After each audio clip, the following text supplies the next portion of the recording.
একদিন তোমারি নাম মসজিদে হবে এলান। হবে না? হবে না? মারা যখন যাবে মানুষের নাম মসজিদে ঘোষণা করে বলবে অমুক মারা গিয়েছে, জানাজা অমুক সময় হবে। এ এলান অবশ্যই সকলের জন্য একদিন আসবে। আরে একদিন তোমারি নাম মসজিদে হবে এলান। একদিন তোমারি নাম মসজিদে হবে এলান। তৈরি থেকো, তৈরি রেখো, কবরে মান সমান। একদিন তোমারি নাম মসজিদে হবে এলান। আল্লাহুম্মা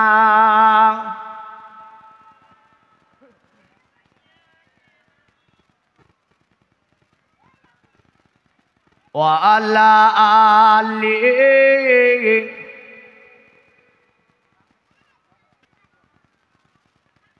একদিন তোমাকে পরিয়ে কাফন, আত্মীয় স্বজন করবে দাফন।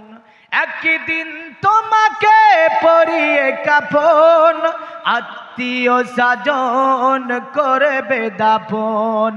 হঠাৎ চলে যাবে আদরের ধন, প্রিয় মা বাবার ভাসিয়ে নয়ন। তৈরি থেকো, তৈরি রেখো, সুন্নতি আমাল ঈমান। একদিন তোমারি নাম মসজিদে হবে এলান। একদিন তোমারি নাম মসজিদে হবে এলান। জোরে বলুন সুবহানাল্লাহ। আর একটু জোরে বলতে হবে। আচ্ছা, একটা আমাল ইমান রাখতে হবে, এটা সুন্নাতি। কি আমাল ইমান? নবীজির সুন্নাত নিয়ে আমাদেরকে বেঁচে থাকতে হবে। নবীজি বলেছেন আলাইকুম বিসুন্নতি ওয়া সুন্নতি খুলাফায়ে রাশিদিন। অতএব যারা আমার সুন্নতের ইত্তেবা করবে এবং খুলাফায়ে রাশিদিনের সুন্নতের ইত্তেবা করবে তারাই পরিত্রাণ পাবে, তাদের দুটি জগৎ কল্যাণ হবে। জোরে বলেন সুবহানাল্লাহ। আরে নামের সামন জারি করিবে এত, বন্ধ হয়ে যাবে জীবন নাটক। বাহাদুরি থাকিবে না দেহে যাইবন, ফুরিয়ে বসন্ত আসিবে শ্রাবণ। তৈরি থেকো, তৈরি রেখো, কোরআনি আমাল ঈমান। একদিন তোমারি নাম মসজিদে হবে এলান। একদিন তোমারি নাম মসজিদে হবে এলান। যাবতীয় তারিফ, প্রশংসা, গুণগান, গুণকীর্তনা, আরাধনা, আর্চনা, উপাসনা সে মহান স্রষ্টা রব্বুল আলামিনের জন্য, যিনি অক্ষয়, অব্যয়, নিরঞ্জন, নিরাকার, ওয়াহদাহুল লা শারীক বড় ভালোবেসে মেহেরবানি করে একটি জালসা মাহফিলে একাত্রিত আসা বসার তৌফিক এনায়েত করেছেন। যে আল্লাহ পাক হায়াত দাতা, রিজিক দাতা, পালন কর্তা, ভূপতি, বিশ্ব পালক, অল পৃথিবীর মধ্য স্থলে খাদ্যের সুমাল বন্টনকারী, সে আল্লাহ পাকের অশেষ শুকরিয়া। সকলে বলি আলহামদুলিল্লাহ। আর একটু মহব্বতে বলেন তো জোরে। কারণ মাবুদের শুকরিয়া আমরা ভালোবাসা নিয়ে, প্রেম নিয়ে, মহব্বত নিয়ে যদি করতে পারি আল্লাহ খুশি হবে।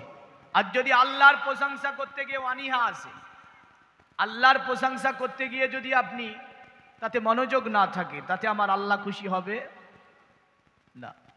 অতঃপর শেষ নবী, দয়ার নবী, মায়ার নবী, হায়াতুন নবী, জিন্দা নবী, নবী আরবি, হাসমি, কুরাইশি, মা আমিনার লাল, মরুর দুলাল, আকায়ে নামদার, মাদানিয়ে তাজদার, মক্কি সরকার, সৈয়দে আবরার ওয়া খিয়ার জনাবে মোহাম্মদুর রসুল্লাহ, সকলে পড়ি সাল্লাল্লাহু তাআলা আলাইহি ওয়াসাল্লামের ওপরে লাখো কোটি দরুদ ও সালাম অর্পিত বর্ষিত হোক। সকলে বলি আল্লাহুম্মা আমিন।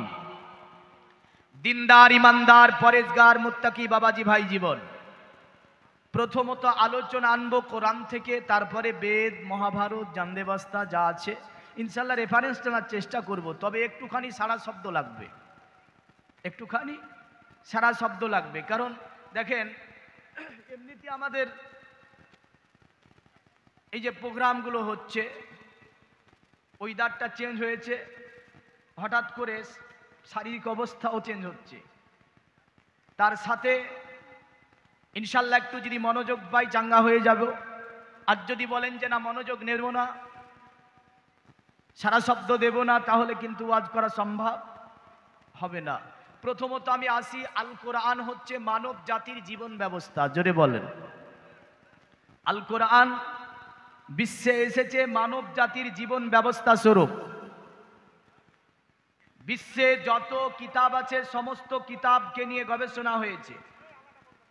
অনুরূপ আল কোরআনকে নিয়ে গত 1500 বছর ধরে গবেষণা হয়েছে, বর্তমান হচ্ছে, আগামী হবে। কিন্তু এর গভীরত্ব কত আজ পর্যন্ত কোনো সাহিত্যিক, কোনো বিজ্ঞানী, কোনো দার্শনিক, কোনো যোশী, কোনো মনীষী, কোনো জ্যোতিষী আজ পর্যন্ত বলতে সক্ষম হয়নি। বিজ্ঞানীদের ধারণা পৃথিবীতে সমুদ্র কটা আছে? কটা আছে গো? একটু বলেন। 7টা। তারা বলেছে পৃথিবীর 7টা সমুদ্রের গভীরত্ব একদিন হয়তো আমরা মেপে দিতে পারবো, কিন্তু 8মতম সাগরের নাম হচ্ছে আল কোরআন। এই আল কোরআনের গভীরত্ব কত, যা কোনো পৃথিবীতে কিয়ামত পর্যন্ত কোনো বিজ্ঞানী বলতে পারে সক্ষম হবে না।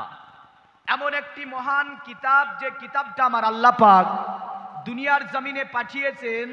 তো কিতাবের প্রথমেই চ্যালেঞ্জ করছে আল্লাহ বিশ্বকে, জালিকাল কিতাব লা রাইবা ফি, ওই কিতাব জিসকে আন্দার কোই সাক কি সুবা নেই। এটা এমন একটা কিতাব যে কিতাবের মধ্যে সন্দেহ তো সন্দেহ, সন্দেহর অবকাশও নাই। বিশ্বের জ্ঞানী গুণী বিজ্ঞানী যত আছে সকলকে আল্লাহর এটা একটা চ্যালেঞ্জ, যে আমি কিতাবের প্রথমেই তোমাদেরকে বলছি যে এর মধ্যে সন্দেহর জায়গাই নাই। তার মানে কোরআনে কোনো রকমের ভুলের জায়গাটাও নাই। জোরে বলেন সুবহানাল্লাহ। তাজ্জুব করা বিষয় হচ্ছে আল কোরআন 114টি সূরা, 6666 আয়াতে ভরা, 7 মঞ্জিলে ঘেরা এই যে কোরআন।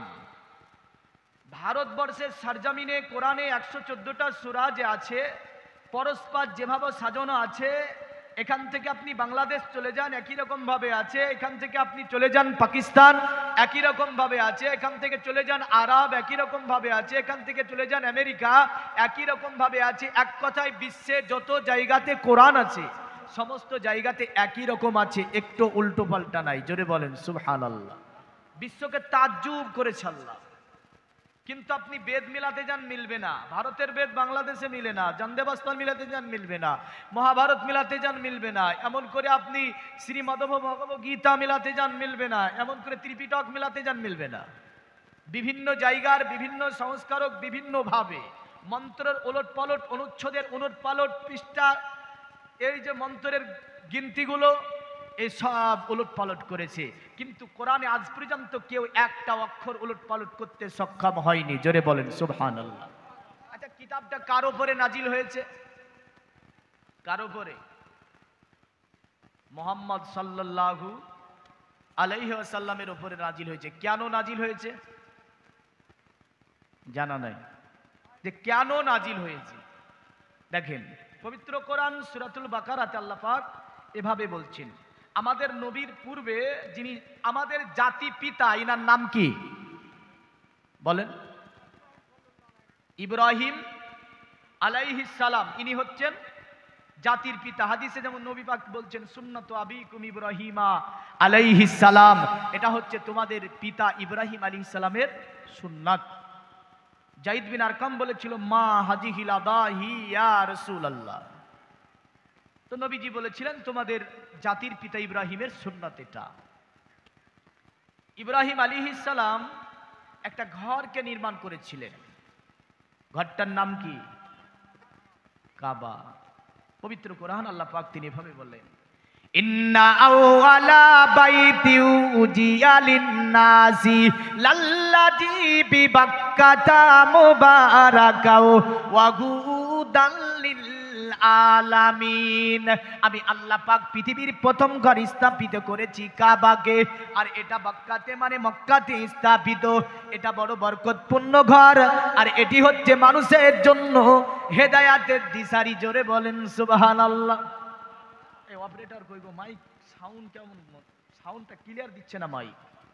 হ্যাঁ, এটা হচ্ছে হেদায়াতের দিশারি। এই কাজটাকে ইব্রাহিম আলাইহিস সালাম কমপ্লিট করলেন। ইব্রাহিম আলাইহিস সালাম কমপ্লিট করে আমাদের ঘরের কাজ যখন কমপ্লিট হয় আমরা কি করি গো? মৌলভী সাহেবকে ডাকেন না, দেখে কি করেন? দোয়া করে নেন, মিলাদ হয়, তারপরে একটু দোয়া হয় বরকাতান, অতঃপর বসবাস করতে সেখানে সকলে শুরু করে। আল্লাহর নবী ইব্রাহিম আল্লাহকে বলেছিল, ওগো আমার আল্লাহ, পৃথিবীর জমিনে তোমার কাবা মুআজ্জামার কাজকে আমি কমপ্লিট করে দিয়েছি আল্লাহ। এখন তোমার কাছে আমি ইব্রাহিম একটা দোয়া করব, একটা মুনাজাত আমি তোমার কাছে করব। আমার আল্লাহর দরবারে ইব্রাহিম আলাইহিস সালাম হাত উত্তোলন করলেন। আল্লাহকে বলছো, গো আমার আল্লাহ, পৃথিবীর জমিনে তোমার কাবার কাজ কমপ্লিট করেছি, এখন দোয়াতে তোমার কাছে একটা জিনিস চাইবো, তুমি কি আমাকে সেই জিনিসটা দান করবে? আমার আল্লাহ বলেছিল, ইব্রাহিম, আমার নবী ইব্রাহিম, বলো তুমি আমার কাছে কি নেবে? তুমি যা চাইবে আমি আল্লাহ পাক তোমাকে সেটাই দান করব। ইব্রাহিম আলাইহিস সালাম আল্লাহকে বলছে, আল্লাহ, তোমার কাছে জমি জায়গা নেব না, সোনা জোহরা মুক্তা হীরা নেব না, ওগো আমার আল্লাহ, তোমার কাছে যেটা চাইবো সেটা কি দেবে? আল্লাহ বলছে, হ্যাঁ ইব্রাহিম, বলো তুমি কি নিবে? আমার আল্লাহর কাছে ইব্রাহিম বলছে, রব্বানা ওয়াবআস ফীহিম রাসূলাম মিনহুম, হে আমার আল্লাহ, পৃথিবীর জমিনে তুমি আমার বংশের মধ্যে একজন নবী পাঠিয়ে দাও, যে নবীটা পৃথিবীর জমিনে আসার পরে তোমার দিন মানুষকে শিখিয়ে দেবে, তোমার দিন মানুষকে জানিয়ে দেবে, তোমার কিতাব মানুষকে পড়িয়ে দেবে, তোমার কিতাব মানুষকে জানিয়ে দেবে। এ আমার আল্লাহ, এমন সুন্দরতম নবী তুমি পৃথিবীতে একজন পাঠিয়ে দাও। আমার আল্লাহ বলে, ইব্রাহিম, আমার নবী ইব্রাহিম, আমি আল্লাহ তোমার দোয়াকে কবুল করে নিলাম। তোমার সঙ্গে হাত তুলেছে ইসমাইল, আমি আল্লাহ ইসমাইলের বংশে একজন নবী পাঠাবো। জোরে বলেন সুবহানাল্লাহ। ইসমাইলি বংশে যে নবীটা এসেছে উনি অন্য কোন নবী নয়, ইনি হচ্ছে আপনার আমার নবী মুহাম্মদুর রাসূলুল্লাহ সাল্লাল্লাহু তাআলা আলাইহি ওয়াসাল্লাম। তাহলে বোঝা গেল আল্লাহর নবী ইব্রাহিম আমার নবীর বায়োডেটা জানতো। জানতো না? জানতো না? ইব্রাহিম আলাইহিস সালাম নবী পাকের বায়োডেটা জানতো না? জানতো না? মুসা আলাইহিস সালাম নবী পাকের বায়োডেটা জানতো না? জানতো না? হযরতে ইদ্রিস আলাইহিস সালাম নবী পাকের বায়োডেটা জানতো না? জানতো না? আদম আলাইহিস সালাম আমার নবী পাকের পুরো নাম থেকে নিয়ে নবী পাকের পুরো হিস্টরিটা আদম আলাইহিস সালামও জানতো। জোরে বলেন। এখন ওয়াজের শুরুতে আমি আপনাকে এটা প্রথমত নবী পাক সাল্লাল্লাহু আলাইহি সাল্লামের নূর বিষয়ে একটা চ্যাপ্টার আলোচনা করব। অতঃপর নবী পাক সাল্লাল্লাহু আলাইহি সাল্লামের মুনতাকিল পরস্পর যে তিনি 90 জন পুরুষের স্কন্ধে মুনতাকিল হলেন, দ্বিতীয় চ্যাপ্টারে থাকবে। তৃতীয় চ্যাপ্টারে নবী পাক সাল্লাল্লাহু আলাইহি সাল্লাম আসলেন কোথায়, কোন জায়গায়, বেদ ও কোরআনে এ ব্যাপারে কি লেখা আছে, নাম কি কি আছে বেদে, ভবিষ্যৎ পুরাণে তার নাম কি আছে, মহাভারতে নবী পাকের নাম কি আছে, এমন করে কলকি অবতার মানে কি, কলকি অবতারের ব্যাখ্যা কি হতে পারে, ইত্যাদি বিষয়গুলি চতুর্থ স্টেপে থাকবে। প্রথম স্টেপ আমি আনি, তাহলে দেখা যাচ্ছে যে আদম আলাইহিস সালাম তিনিও আমার নবীজির নাম জানতো। আচ্ছা বলেন, আমরা জন্ম নেওয়ার পূর্বে আমাদের মা বাবা আমাদেরকে চিনতো? চিনতো না? জানতো? জানতো না। তাহলে মা বাবা যদি না জেনে থাকে আর কেউ জানবে? দাদু দাদি পদ্দাদু কেউ জানবে? জানবে না। বোঝা গেল যে আমাদের কোনো পরিচয় জন্মের পূর্বে পৃথিবীতে ছিল না, কিন্তু আমার নবীজির পরিচয় ছিল না? ছিল না? আমার নবীজির পরিচয় ছিল না? আমার নবীজির পরিচয় দুনিয়াতে ছিল। এই যে নবীকে আল্লাহ তৈরি করলেন, খুব মনোযোগ দেবেন গভীরভাবে, তবে আমি আপনাকে নিরপেক্ষভাবে কিছু দলিল পেশ করব। প্রথম তৈরি কোন জিনিসটা? আজ পর্যন্ত আমেরিকা থেকে নিয়ে, ফ্রান্স থেকে নিয়ে বিশ্বের বড় বড় বিজ্ঞানীরা পর্যন্ত এই প্রশ্নের কাছে পরাজিত ঘটেছে, তারা হ্যারাসমেন্ট হয়েছে, সৃষ্টির সূচনাকে বের করতে সক্ষম হননি, সৃষ্টির সূচনা কি বুঝতে সক্ষম হননি। বিজ্ঞানীদের ধারণায় একখানা হাদিস বিজ্ঞানের এই আলোচনাকে উন্নত শিখরে পৌঁছাতে যে হাদিসটা সাহায্য করেছে, সেটা আমার নবীজির ছোট্ট এক টুকরো হাদিস। জোরে বলেন সুবহানাল্লাহ। পৃথিবীতে অনেকেই চেয়েছে যে সৃষ্টির রহস্যকে উন্মোচন করব, কিন্তু জানতে সক্ষম হয়নি। বিজ্ঞানীরা দেখলো যে কি প্রথমে তৈরি, আসমান নাকি জমিন, লোহে কালাম নাকি আরশ, জান্নাত নাকি জাহান্নাম, মানব নাকি জিন, মানব নাকি রূহ, হাওয়া নাকি পানি, কোনটা আগে তৈরি? তো তারা দেখছে যে কোনো জায়গায় পানি আগে তৈরি, কোন জায়গায় পানি আগে তৈরি, আবার কোন জায়গায় রূহ আগে তৈরি, আবার কোন জায়গায় আরশ আগে তৈরি, আবার কোন জায়গায় দেখা যাচ্ছে লাইট আগে তৈরি, ইত্যাদি আলোচনা। কারণ আমার নবীজির হাদিসে আমার নবী বলে, শোনো আমার উম্মত, আউয়ালু মা খালাকাল্লাহুল কালাম, আমার আল্লাহ পাক প্রথমে কালাম তৈরি করেছে। জোরে বলেন।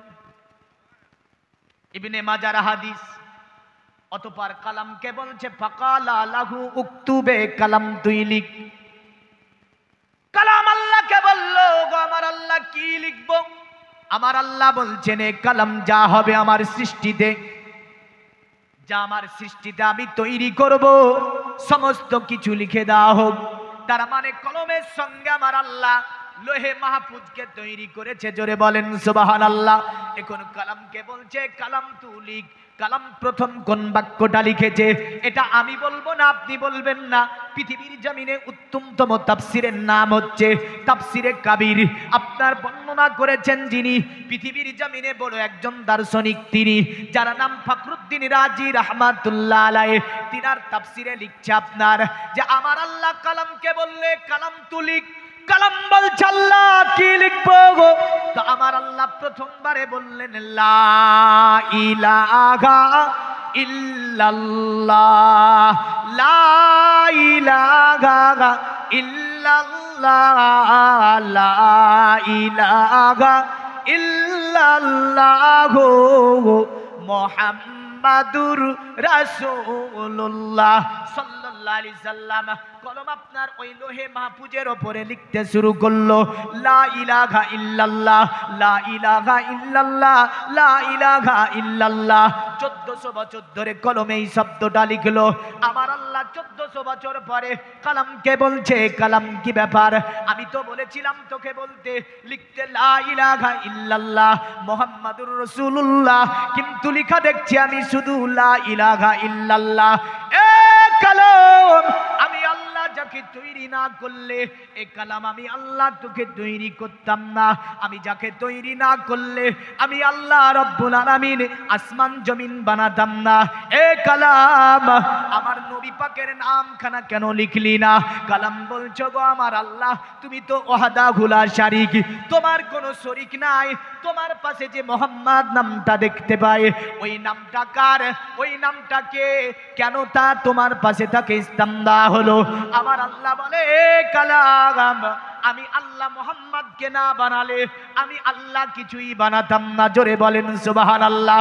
হাদিসে কুদসিতে এইভাবে আছে লাউলা কামা খালাকতুল, আপনাকে আমার নবী আপনাকে যদি আমি তৈরি না করতাম, আপনার শুভগমন যদি পৃথিবীতে আমি আল্লাহ না ঘটিয়ে দিতাম, আসমানকে আমি আল্লাহ তৈরি করতাম না, জমিনকে আমি আল্লাহ তৈরি করতাম না, চন্দ্র সূর্য গ্রহ তারা দিয়ে আমি আল্লাহ পাক ওই নবমণ্ডলকে সাজাতাম না, ভূমণ্ডলকে বিভিন্ন গাছপালা তরুলতা নদ নদী দিয়ে আমি আল্লাহ সাজাতাম না। একটাই কারণে সাজিয়েছি, হে নবী আপনার কারণে। জোরে বলেন সুবহানাল্লাহ। যদি দেখা যায় এই জায়গাতে দেখেন না ফুল দিয়ে কেমন সুন্দর করে সাজিয়েছে, লাইট দিয়েছে, বিভিন্ন ভাবে আপনার উপরে ফুলগুলোকে লটকিয়ে দিয়েছে। যদি বলি কার জন্য করেছেন, কি বলবেন? কার জন্য? উত্তর তো লাগবে না, লাগবে না? কার জন্য? তো বলবেন এটাই মৌলভী সাহেব, এ তো জালসা স্টেজ, উলামায়ে দ্বীন আসবে, এখানে বসে ওয়াজ মাহফিল হবে, কোরআন হাদিসের আলোচনা করবে, এই কারণে জালসার মাহফিলটাকে ফুল দিয়ে এ দিয়ে ও দিয়ে ও দিয়ে সাজিয়েছি। সমগ্র পৃথিবীটা একটা স্টেজ, মনে রাখবেন, খুব গভীর মনোযোগ। কারণ আমি সব জায়গাতে একটা কথা বলে থাকি, মন এবং ব্রেন একত্রিত করবেন। যদি না করেন তাহলে ওয়াজ বুঝতে পারবেন না। প্রচুর অসুবিধা হচ্ছে এমনি বলতে আমার, তবে একটু মেহেরবানি চাইবো। দেখেন, একটু ব্রেন হাজির করেন, কিছু কথা আপনার ব্রেনে দেব।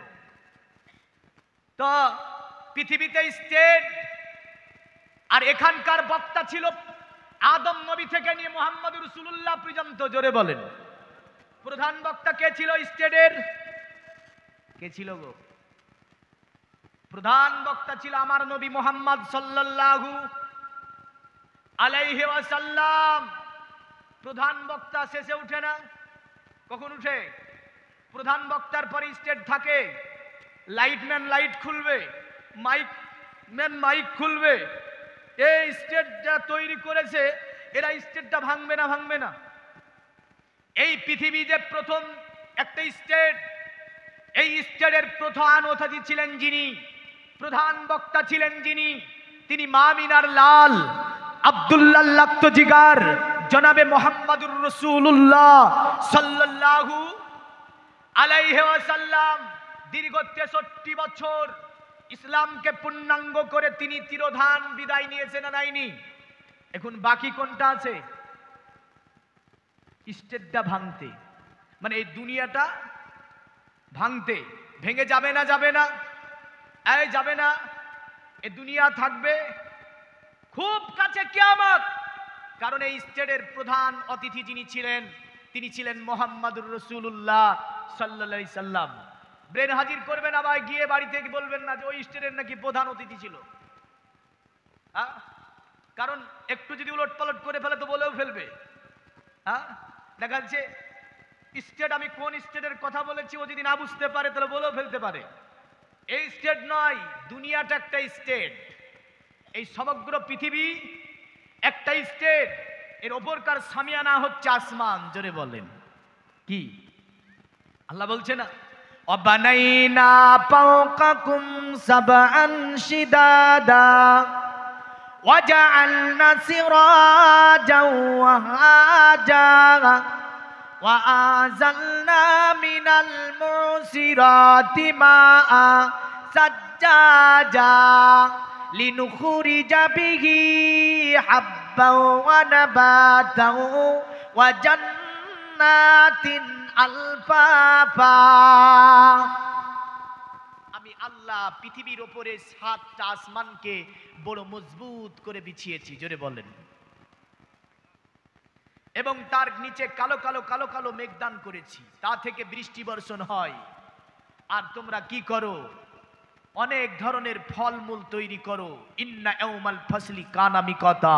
কিন্তু বান্দা মনে রেখো, একটা দিনকে আমি আল্লাহ নির্ধারিত করে রেখেছি, যেই দিন তোমার লাগানটাকে ধরে আমি টান দেব, পৃথিবীর কোন শক্তি তোমাকে রাখতে পারবে? পারবে? আল্লাহ বলছে একদিন তোমাকে আমার সম্মুখে দাঁড়িয়ে জবাব দিতে হবে। একদিন তোমাকে নিশ্চয় কোথায় কি করেছিস বান্দা, তার কথাগুলো তোমাকে বলা লাগবে। এখনকার মন মানসিকতা আমাদের আলাদা হয়ে গেছে বললেন। কারণটা হচ্ছে এই যে বর্তমান সময় গানা বাজনার সময়। আরে গানা বাজনার যুগে যদি হাদিস কোরআন সেভাবে বলা যায় শুনবে না, এমন করে হাদিস কোরআন বলবো যে বুঝতে পারবে না। ঠিক বলছি না ভুল? বুঝতে পারবে? কারণ আমি যখন একই রানিং ভাবে ওয়াজ করব, আপনি তো, এটা আমার গ্যারেন্টি যে আপনি সব ধরতে পারবেন না। কিন্তু হাদিস কোরআন বলার ঢং তো ওই ছিল না। মানুষ নিচ্ছে না, মানুষ চাইছে না, যেভাবে নিতে চাইছে সেইভাবে মানুষকে কিছুটা দেওয়ার চেষ্টা করে থাকি। তো দেখেন, এই যে পৃথিবীটাকে আমার আল্লাহ সামিয়ানা, পৃথিবীর ওপরে আসমান সামিয়ানা। তো আমি আসি ওই জায়গায় যে কলম বলছে আল্লাহ নবীর নাম আমি লিখিনি কেন? তো কলম বলছে আপনার পাশে নবীর নাম এটা হতে পারে না। তো আল্লাহ জোরে একটা ধমকি দিল কলমকে, কালামের জবান ফেটে গেল এবং কালাম লিখতে শুরু করলো মুহাম্মাদুর রাসূলুল্লাহ সাল্লাল্লাহু আলাইহি ওয়াসাল্লাম। আচ্ছা, এবার আমি আসি, প্রথম কলম নাকি নবী? এটা একটা বিষয় যে প্রথম কলম তৈরি নাকি নবী তৈরি। তবে হ্যাঁ, আউয়ালু মা খালাকাল্লাহুল কালাম, এই যে হাদিস, এরকম হাদিস অনেকগুলো আছে, আছে না নাই? নবীজি যেমন বলছে আউয়ালু মা খালাকাল্লাহুল মা, আমার আল্লাহ পানিকে প্রথম তৈরি করেছে। জোরে বললেন। নবী বলে শোন, পৃথিবীর জমিনে আমার আল্লাহ পাক আউয়ালু মা খালাকাল্লাহুল আরশ, আমার আল্লাহ আরশকে প্রথমে তৈরি করেছে। আর একটা হাদিসে এভাবে আছে আউয়ালু মা খালাকাল্লাহুর রূহ, আমার আল্লাহ রূহকে প্রথম তৈরি করেছে। আর একটা হাদিসে এভাবে আছে আউয়ালু মা খালাকাল্লাহুন নূর, আমার আল্লাহ নূরকে প্রথম তৈরি করেছে। মনে রাখবেন, কখনো হাদিসে আসছে আল্লাহ প্রথমে রূহ তৈরি করেছে। এই যে প্রথম, এই শব্দটা হচ্ছে আপনার কি শব্দ? বাংলা। আর এই প্রথমের আরবি শব্দ হবে আউয়াল। আর সংস্কৃতি শব্দ কি হবে? সংস্কৃতি শব্দ হবে আপনার, যেমন কোন সংস্কৃতি ভাষাতে এইভাবে আছে দাদো সংশুক্ল পক্ষসা মধু বিমাসি মাদাবাং জাতিত্রস্তং পুত্রাং পিত্রঘুষ্ট মানুষ্য, মানে আপনার শুক্ল পক্ষসা মানে হচ্ছে প্রথম। তাহলে বোঝা গেল আরবি হবে আউয়াল, বাংলা হবে আপনার কি প্রথম। আর সংস্কৃতি ভাষাতে বলতে গেলে বলতে হবে শুক্ল পক্ষসা মানে প্রথম দিকে, প্রথম দিকে। এ দুনিয়ার মুমিন মুসলমান মনে রাখবেন, আমার নবীজি প্রথম শব্দটাকে বিভিন্ন জায়গায় নিয়েছে, কিন্তু সর্বপ্রথমের কথা এই হাদিসে উল্লেখ করা হয়নি। জোরে বলেন সুবহানাল্লাহ। কিন্তু সর্বপ্রথমের কথা জাবির রাদিয়াল্লাহু তাআলা আনহুর হাদিসে এইভাবে আছে, নবীজির সাহাবী জাবির আমার নবীজির দরবারে বসে আছেন। আমার নবীকে বলে ইয়া রাসূলুল্লাহ, ইয়া হাবিবাল্লাহ, ওগো নবীজি, আপনি যদি অনুমতি দেন, আপনি যদি পারমিশন দেন, একটা কথা আপনাকে জিজ্ঞাসা করব। আমার নবী বলে জাবির, এ জাবির বলো কি কথা জিজ্ঞাসা করবে? জাবির বলে ইয়া রাসূলুল্লাহ, ইয়া হাবিবাল্লাহ, আপনি কখনো বলেছেন কলম আল্লাহ প্রথমে তৈরি করেছে, কখনো বলেছেন আপনি নূর প্রথমে তৈরি হয়েছে, কখনো আপনি বলেছেন রূহ প্রথমে তৈরি হয়েছে, কখনো বলেছেন আল্লাহ পাক অতএব পানিকে প্রথম তৈরি করেছে। ওগো নবীজি, দয়া করে বলবেন আল্লাহ পাক সর্বপ্রথমে কোন জিনিসটা তৈরি করেছে? আমার নবী বলে ইয়া জাবিরু ইন্নাল্লাহা তাআলা কাদ খালাকা ক্বাবলাল আশিয়া নূরা নবিকা মিন নূরি। এ জাবির, এ জাবির শোনো, আল্লাহ পাক সর্বপ্রথমে তোমার নবীর নূরকে তৈরি করেছে। জোরে বলেন সুবহানাল্লাহ। সাহাবী বলছে ইয়া রাসূলুল্লাহ, যখন আপনার নূরকে আমার আল্লাহ পাক তৈরি করে দেয়, যখন আপনার নূর তৈরি হয়, আল্লাহ কেমন করে নূরটাকে তৈরি করলো? বর্তমান সমাজে যা দেখতে যাবেন তাতেই ঝামেলা, নামাজ পড়তে গিয়ে ঝামেলা, আযান দিতে গিয়ে ঝামেলা, ওযু করতে গিয়ে ঝামেলা, জানাজার নামাজে ঝামেলা, হাত তুলে দোয়া করতে গিয়ে ঝামেলা, নবীকে নিয়ে ঝামেলা, মসজিদ নিয়ে ঝামেলা, কবর খুঁড়তে গিয়ে ঝামেলা, কবরে মাটি দিতে গিয়ে ঝামেলা, কাফন পরাতে গিয়ে ঝামেলা। এ মুসলমান বলুন, এ মুসলমানের উন্নতি হয়নি, অবনতি হয়েছে। মুসলমান কোথায় উন্নতি করেছে? মুসলমান তো উন্নতি করতে পারেনি, দিনের পর দিন ইসলামের অবনতি ঘটেছে। আজকে আপনার দাদু পদ্দাদুদের জামানাতে এই রকম ঝামেলা ছিল না। ছিল যাতে যাবেন তাতে ঝামেলা, বিয়ে পড়াতে গিয়েও ঝামেলা। কি জাগামানা আছে, কি যুগ আছে। অথচ সকলেই মুসলিম, সকলেই মুসলিম। তবে হ্যাঁ, আমাদের মানবতন্ত্র নিম্নমুখী হয়েছে, মানুষত্ব বোধ আমাদের নিম্নমুখী হয়েছে। এই কারণে আবুল ফাজাল একটা কথা বলেছিলেন, যদিও ধর্ম নিরপেক্ষতা দেশ হয়, আর সেই দেশে যদি মানবতন্ত্র নিম্নমুখী হয়, সেখানে শান্তি কায়েম হতে পারে পারে সেখানে শান্তি কায়েম হতে পারে না। বিদ্রোহী কবি কাজী নজরুল ইসলাম তিনি আমার কৈফিয়াতে তিনি ব্যাপক হিট করে তাই বলেছিলেন, উড়ছে আজ ধর্মের ধবজা, টিকির গিটার দাড়ির ঝোপে। বলেছে না বলেনি? আমি বলিনি, নজরুল কাজী নজরুল ইসলামের লেখা কি সেটা দ্বিতীয় বিশ্বযুদ্ধকালীন কবি কবিতাটি আবৃত্ত করেছিলেন। তো তাতে তিনি লিখেছিলেন যে উড়ছে আজ ধর্মের ধবজা, টিকির গিটার দাড়ির ঝোপে।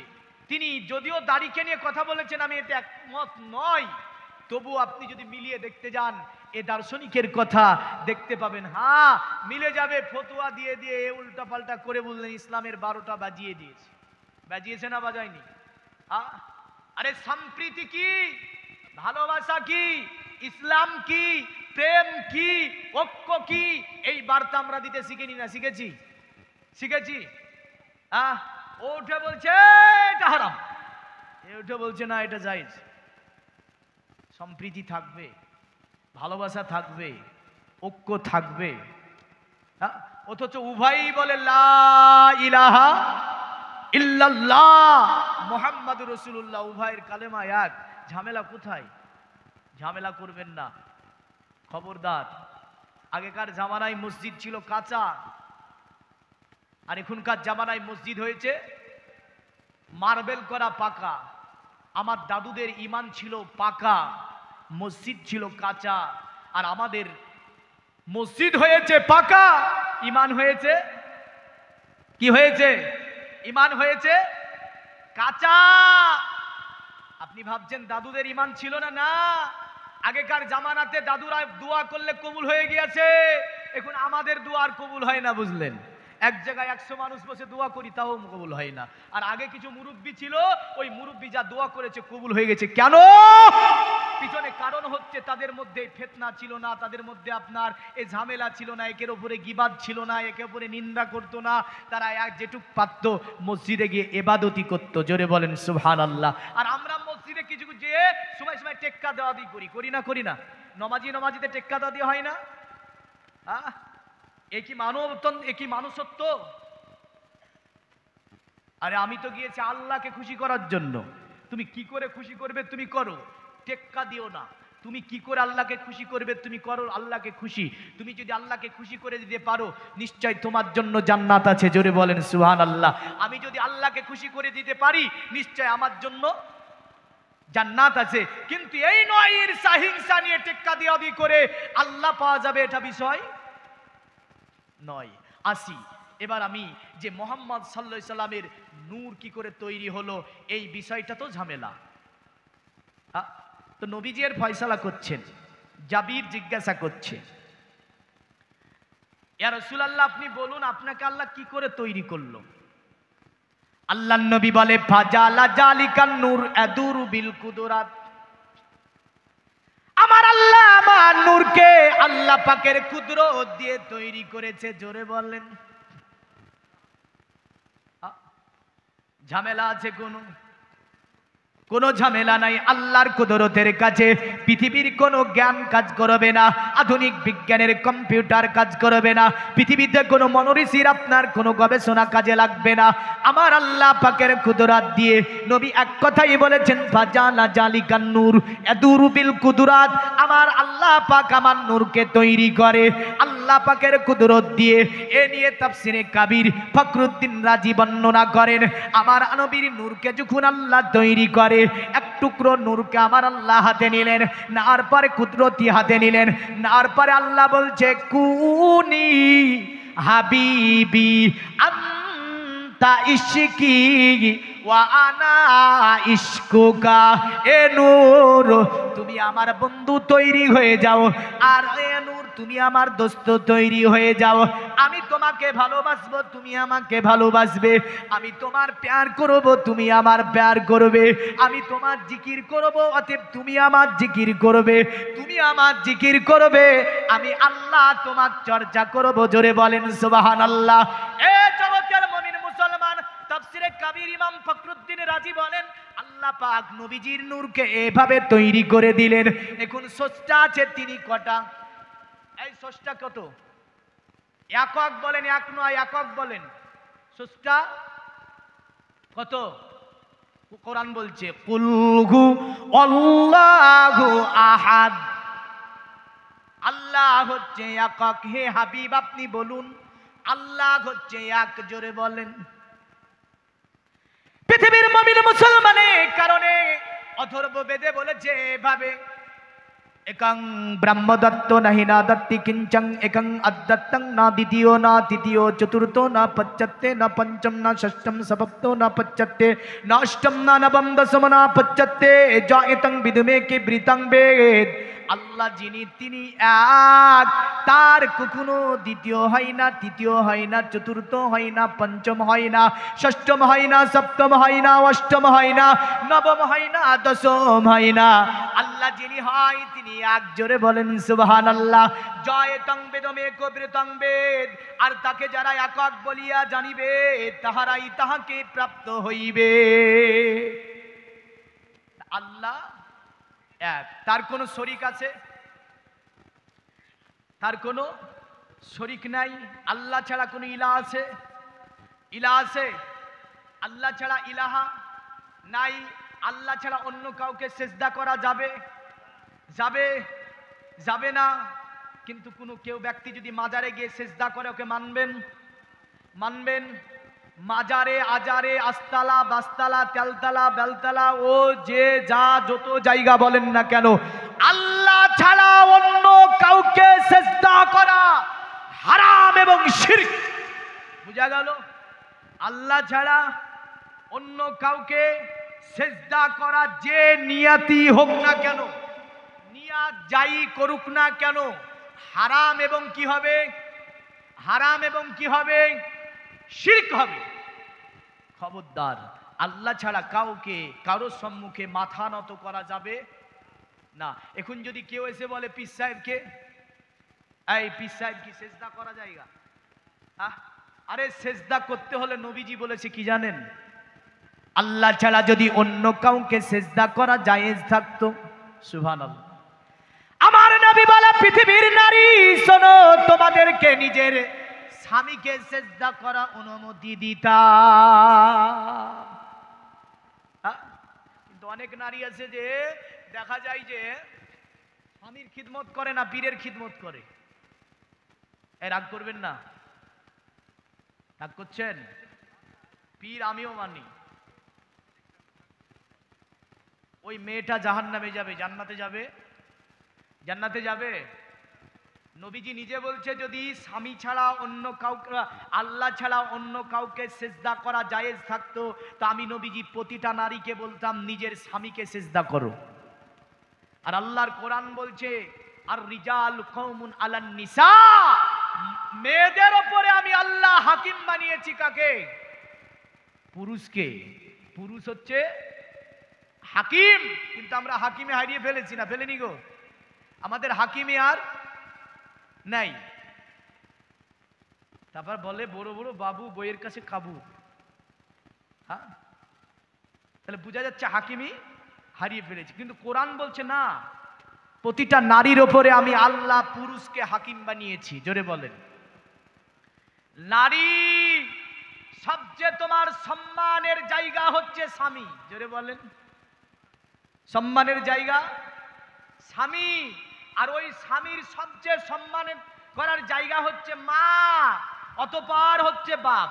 অতঃপর কে? বাপ। আর এ নারী, তোমার তো বিবাহ হয়ে গেল, চলে গেলে বাবা ছেড়ে, তোমার প্রথম খিদমত হবে স্বামী, দ্বিতীয় তোমার শ্বশুর এবং শাশুড়ি। এ ইসলাম। এটাই হচ্ছে শরিয়ত। এই নয় যে স্বামী আপনার বাড়িতে থাকছে আর মেয়ে চলে যাচ্ছে, স্ত্রী চলে যাচ্ছে পীরের দরবারে, ওই বাড়িতে লানাত হবে, ওই বাড়িতে রসুল সাল্লাল্লাহু আলাইহি সাল্লাম, আল্লাহ এবং রসুল থেকে নিয়ে আল্লাহর সৃষ্টি লানাত।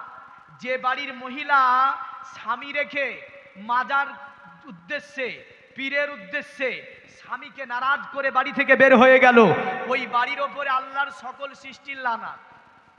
বুঝা গেল?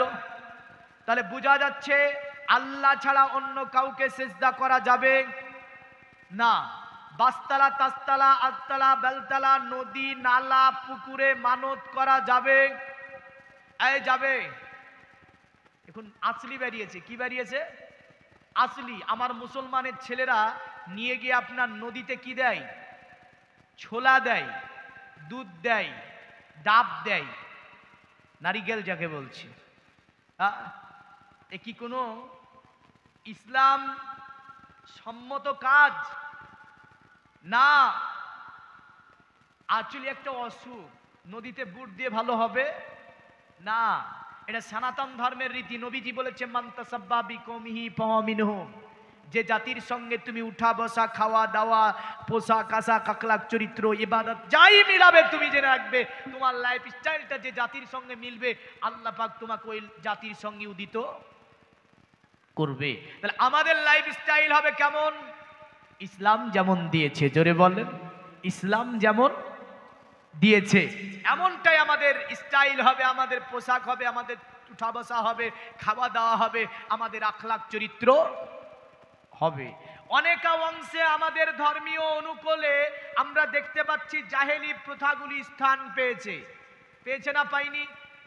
বলবো না, আর একটু বুঝে নেবেন, বললে রেগে যাবে। মৌলবীটা কোথা থেকে উঠে আসলো রে? হ্যাঁ, আজ থেকে 1500 বছর আগেকার অনেক রীতিনীতি বর্তমান দেখা যাচ্ছে। এগুলো কেন? এগুলো জাতির আজকে অধন পতন ছাড়ার কিছুই নয়। আল্লাহ পাক আমাদের হেফাজত করে, সকলে বলুন আল্লাহুম্মা আমিন। তো বেদ বলছে, অথর্ব বেদে বলছে, জয় তং বেদমে গভীর তং বেদ, আল্লাহকে যারা এক বলিয়া জানিবে, একক বলিয়া জানিবে, তাহারাই তাকে প্রাপ্ত হইবে। তবে মনে রাখবেন, পুরা বেদের মধ্যে আল্লাহ নামটি আপনার একটা মন্ত্রের মধ্যে না হয়েছে। যারে ভরা বাণী, জোরে বলবেন না। আমি কিন্তু গজল পড়িনি স্টেজে, একইভাবে ওয়াজি ছিলাম, গজল পড়বো না, এটাই শেষ গজল, কারণ মোড় নাই যে গজল পড়বো। আরে 30 পারা কোরআনে যারে ভরা বাণী, সে তো কমলি ওয়ালা মক্কি আর মাদানি, দোনো জাহানে রাসূল বলো আল্লাহু আল্লাহ।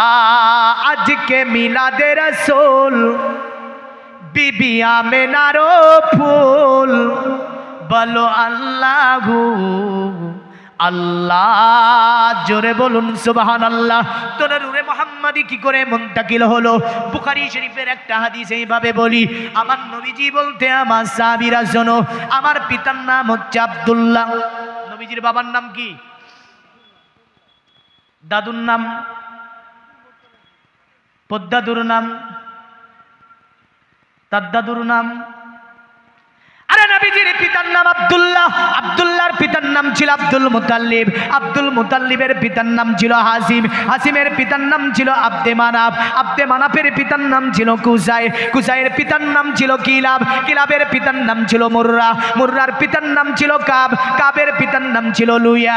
লুইয়ার পিতার নাম ছিল গালিব। গালিবের পিতার নাম ছিল ফেহের। ফেহেরের পিতার নাম ছিল মালিক। মালিকের পিতার নাম ছিল নাজার। নাজারের পিতার নাম ছিল কেনানা। কেনানার পিতার নাম ছিল খুদাইমা। খুদাইমার পিতার নাম ছিল মুদরিকা। মুদরিকার পিতার নাম ছিল ইলিয়াস। ইলিয়াসের পিতার নাম ছিল মুদার। মুদারের পিতার নাম ছিল নাদার। নাদারের পিতার নাম ছিল মাআদ। আর মাআদের পিতার নাম ছিল কাইদার।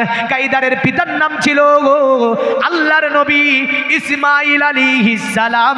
রাহুল বুখারী। জোরে বলেন সুবহানাল্লাহ। এই দুনিয়ার মুমিন মুসলমান, আল্লাহর নবী ইসমাঈল ইসলামের পিতার নাম ছিল ইব্রাহিম আলাইহিস সালাম। ইব্রাহিম আলাইহিস আলাইহিসসালামের পিতার নাম ছিল নাকু, নাকুর বাবার নাম ছিল সারু, সারুর বাবার নাম ছিল রাউ, রাউর বাবার নাম ছিল তাতা, তাতার বাবার নাম ছিল আবির, আবিরের বাবার নাম ছিল সালে, সালের বাবার নাম ছিল মুস্তাফাজ, মুস্তাফাজের বাবার নাম ছিল শাম, আর শামের বাবার নাম ছিল আল্লাহর নবী নূহ আলাইহিস সালাম। জোরে বলেন সুবহানাল্লাহ। আল্লাহর নবী নূহ আলাইহিস সালামের বাবাও ছিল, মাও ছিল। নূহ আলাইহিস সালামের বাবার নাম ছিল মালাক, মালাকের বাবার নাম ছিল মুতাসালাক, মুতাসালাকের বাবার নাম ছিল আকনুক, আকনুক ছিল আল্লাহর নবী ইদ্রিস আলাইহিস সালামের দ্বিতীয় নাম। আল্লাহর নবী ইদ্রিস আলাইহিস সালামের পিতাও ছিল, মাতাও ছিল। নবী ইদ্রিস আলাইহিস সালামের পিতার নাম ছিল ইউরাদ, ইউরাদের পিতার নাম ছিল মাহালাবিল, মাহালাবিলের পিতার নাম ছিল আনুয়াস, আনুয়াসের পিতার নাম ছিল কাইতান, কাইতানের পিতার নাম ছিল শীস আলাইহিস সালাম, আর শীস আলাইহিস সালামের পিতার নাম ছিল আল্লাহর নবী আদম আলাইহিস সালাম। জোরে বলবেন না? এই গুনেছেন কটা বলেছি? কেউ গুনেছেন? গুনেননি? আঙ্গুলগুলো যদি পরস্পর পরস্পর নামে নামে নিয়ে যেতেন বলে দিতে পারতেন যে কতটা বললাম। আপনার বাড়ির পাশে যতটা নাম আছে, আপনি যতটা নাম বললাম, চেনা পরিচিত ব্যক্তির নামে আপনি আমাকে শোনায়েন তো দেখি, পারবেন কি? পারবেন না। প্র্যাকটিস করতে হবে বারবার, কারণ পড়তে হবে বারবার, তবে হ্যাঁ প্র্যাকটিস করলে চলে আসবে। তো আপনি ভালোভাবে সবগুলো হয়তো বুঝতে পারেননি, কারণ আমি একটা আমি বলে দিয়েছি নামগুলো সব।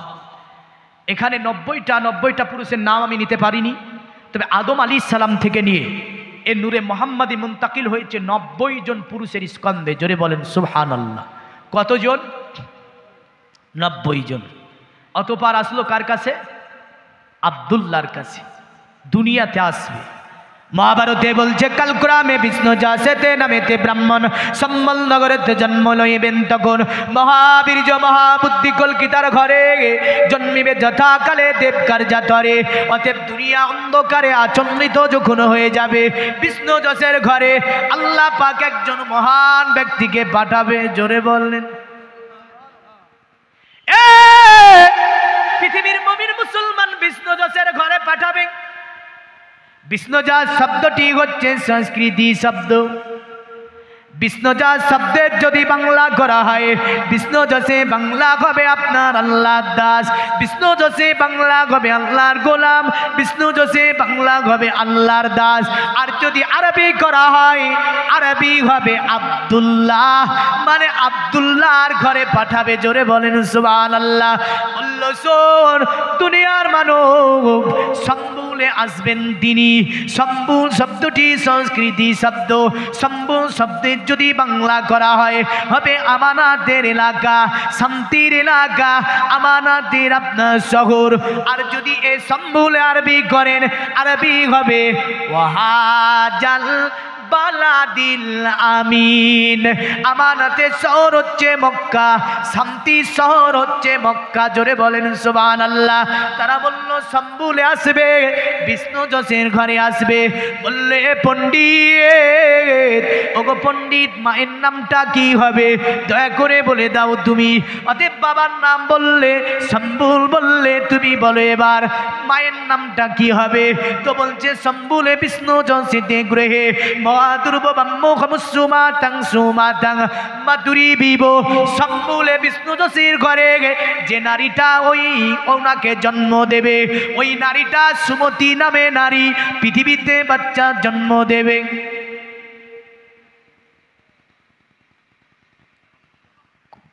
কি নারীর নাম বললাম? নারীর নাম কি বললাম? সুমতি। এ দুনিয়ার মুমিন মুসলমান, সুমতি শব্দটি সংস্কৃতি শব্দ। এই সুমতি শব্দের যদি বাংলা করা হয়, বাংলা হবে কি জানেন?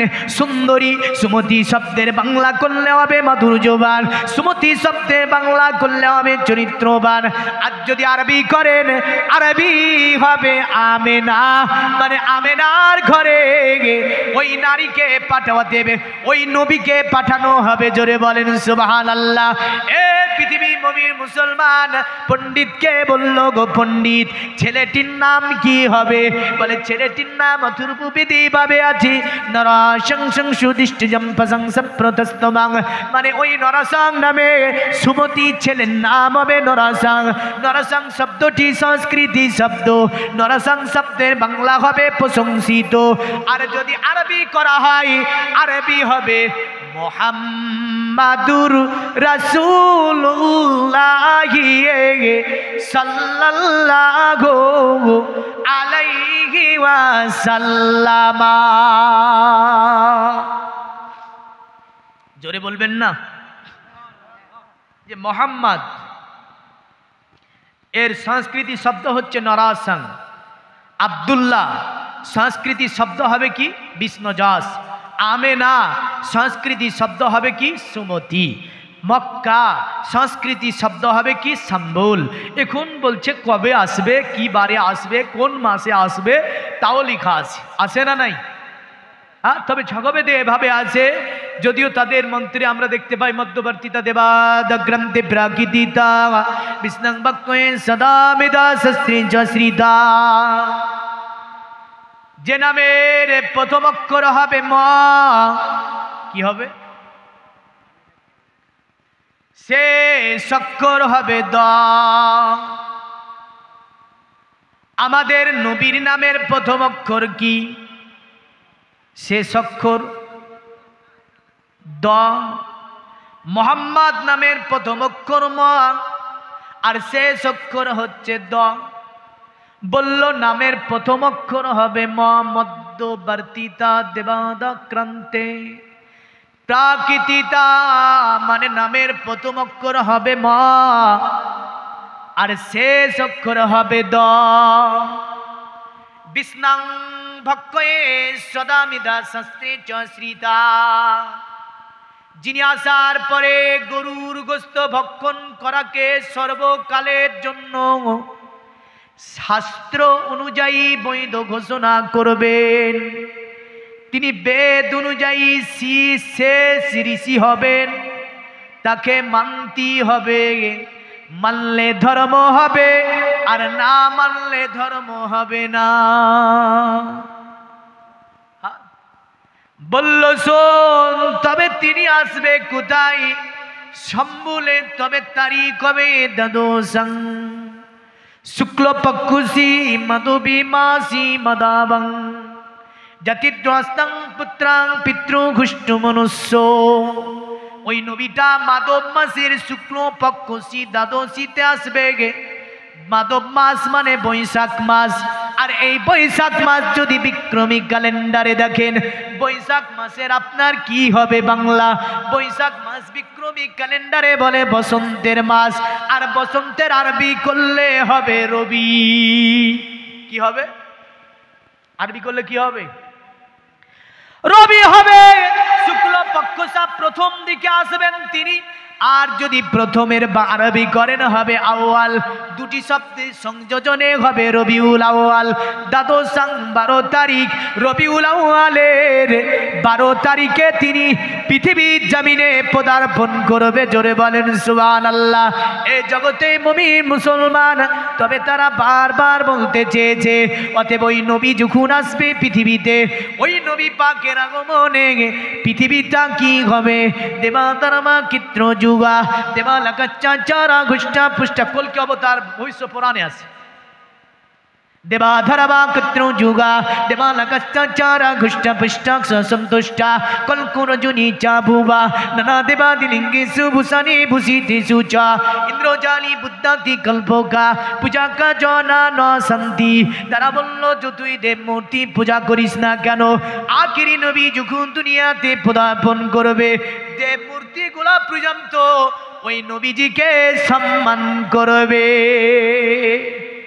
আরো জোরে বলবেন না? আরে কে জন্মিল? জোরে বল। মানে জন্ম নিয়েছে নবী আমার। দ্বিতীয় ব্যাপারে যদি আমরা পূজার ব্যাপারও দেখি, কোন কবি এভাবে বলেছেন, আরে সত্যের পানি নিয়ে এলো মক্কায়, বাতিল বিদায় হলো তিনারি ছোঁয়ায়। জোরে বলুন সুবহানাল্লাহ। সত্যের বাণী নিয়ে এলো মক্কায়, বাতিল বিদায় হলো তিনারি ছোঁয়ায়। বেদিনের আকায় পূজা নেহি হয়, বেদিনের আকায় পূজা নেহি হয়।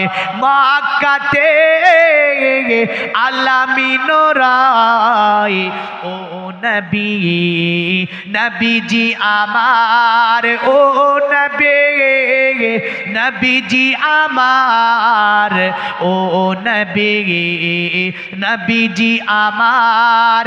আরে মদিনাবাসী খুশির মাতম মোদের কোলে এলো নূরেরই বাঁধন। জোরে বলুন সুবহানাল্লাহ। আরে মদিনাবাসী খুশির মাতম মোদের কোলে এলো নূরেরই বাঁধন। পাবো কি আমন তোমায় করিব যতন, ও নবী, নবীজি আমার, ও নবী, নবীজি আমার, ও নবী, নবীজি আমার, ও নবী, নবীজি আমার। তাই আপনার তারা বেদে এইভাবেই বলেছে, যত দেবমূর্তির পূজা করিস না কেন দেবা ধর্মা কিত্রু যুগা, যত যোগ মূর্তি করিস না কেন নবীজির আগমনে এরাও যেন ঝুঁকে যাবে। হুষ্টা পুষ্টা সন্তুষ্টা কলকরজুনি চাবুবা। এই যে অবতার কলির কলকির কথা আসছে, এই অবতার কলির কলকিকে যত জায়গাতে আপনি দেখবেন সব জায়গাতে মিলাতে গিয়ে মিলে যায় আমার নবীজি সাল্লাল্লাহু আলাইহি ওয়াসাল্লাম। বলল তিনি যখন আসবে দুনিয়াতে অবতার কলির কলকি, তখন ওই গাছপালাগুলি শুকনো গাছে ফুল ফুটবে, এমন করে মরুভূমিতে আপনার গাছ বেরাবে, এমন করে আপনার দুর্বল পশুগুলি সাব্বাল হয়ে যাবে। আর ইন্দ্রজালি বুদ্ধাতি কল্পকা পূজা কা জনানা সন্ধি, তিলকবাজি করে ইন্দ্রজালিকদের বিভিন্ন কায়দা কৌশল দিয়ে মানুষকে ভুলিয়ে ভালা রাখা যাবে না। অবতার কলির কলকি দুনিয়াতে পদার্পণ করে সমস্ত কিছুর অবসান ঘটাবে। জোরে বলেন। তাই বেদে বলেছে কম্মিস্তি তুহুতুঙ্গানা প্রপন্ন দেবতা তং তং নমস্তায় প্রাকিতানিয়াতা সাবা। নারায়ে তাকবীর। কি জোশ জাজবা দেখেছেন? হ্যাঁ, কারণ নারায়ে তাকবীর আমি বলি তো আপনারা বলেন আল্লাহ, মানে কোনো ঘুমের ঘর থেকে বলছে। নারায়ে তাকবীর, নারায়ে রিসালাত। বক্তা সাহেব যেহেতু এসে গিয়েছে আর বাড়াবো না, কারণ যেটা টাইম দিয়ে দিয়েছে হয়ে গিয়েছে। অমা আলাইনা ইল্লাল বালাগ। কারণ দেখেন